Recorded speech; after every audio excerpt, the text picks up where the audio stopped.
Le Sénégal fait face depuis quelques semaines à un rebond de contamination à la COVID-19.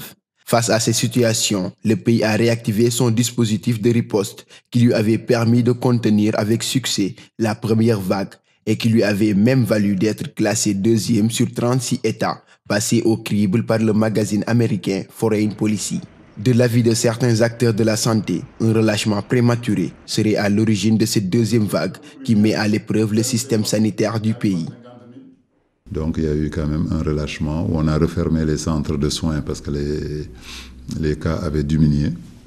Bon, ces centres même sont repartis, soi-disant, ils n'ont pas été payés. Donc ce qui fait quand il y a eu la nouvelle poussée, je pense qu'on a eu du mal à remettre tous les centres de CTE en état.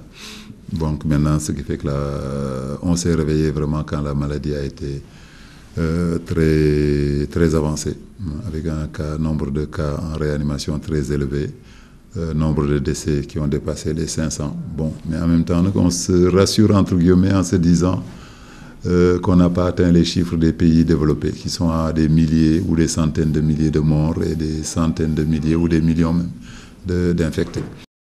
Entre autres mesures pour faire face à cette deuxième vague, le gouvernement sénégalais a instauré un couvre-feu nocturne dans 2 régions, dont Dakar, la capitale.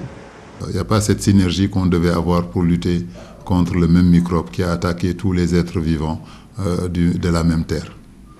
Ça aussi, j'en appelle vraiment à ce qu'il y ait un combat collectif du monde entier contre ce virus. Donc le Sénégal, ce qu'ils font, bon, je pense qu'il y a beaucoup de choses à gérer, l'économie et la santé.